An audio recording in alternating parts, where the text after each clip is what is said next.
আসসালামু আলাইকুম। আমি এখন মাগরিবের আজানের সময় হয়ে গেছে, ওই জন্য আমি এখানে নামাজ পড়তে আসছি।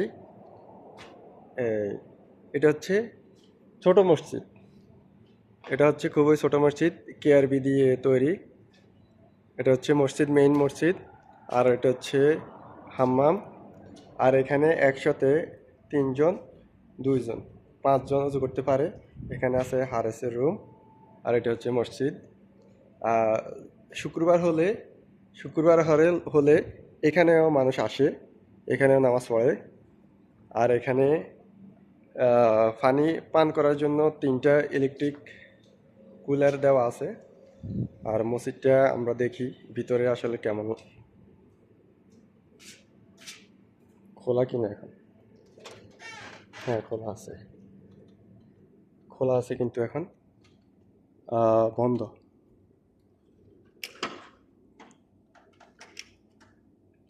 এই হচ্ছে মসজিদের ভিতরের অংশ।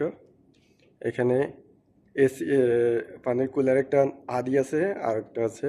এখানে পানি থাকে, কুয়েতিরা বা অন্যান্য লোকেরা এখানে পানি রাখে যায় সবার জন্য।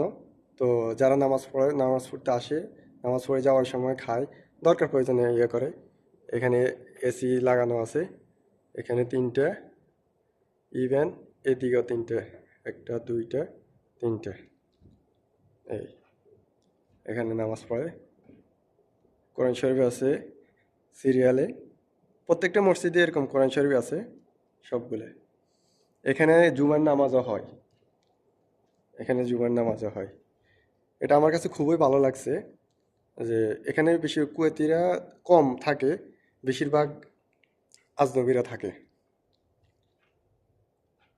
এখনো একটু সময় বাকি আছে।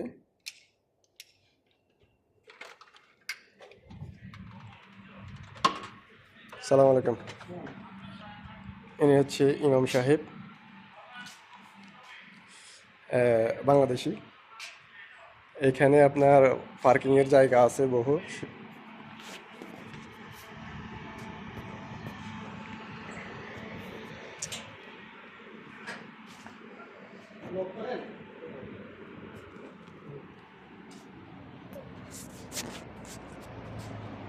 আমাদের ইমাম সাহেব বাড়ি কোন জায়গায়? আসসালামু আলাইকুম। ওয়ালাইকুম সালাম। দেশের বাড়ি কোন জায়গায়? আমার বাড়ি মুন্সিগঞ্জ জেলা। মুন্সিগঞ্জ জেলা। তো এটা কিন্তু আমি খুবই রেয়ার বা খুবই কম দেখছি যে আমাদের দেশি বাইরা কুয়েতের মধ্যে ইমাম, এরকম কি হয় নাকি? খুব কম। খুব কম হয়। মানে আমাদের দেশি লোকরা কুয়েতের মসজিদগুলোতে ইমাম হওয়া এটা খুবই কম দেখছি। এখানে আমাদের দেশে আরেকজন আছে, মসজিদ। মহাজন সাহেব। ভালো আছেন? হ্যাঁ। তো আচ্ছা, ঠিক আছে, ভালো থাকবেন। ইনশাল্লাহ পরবর্তী ভিডিওতে অন্য কোনো মসজিদ দেখানো হবে। সালাম আলাইকুম।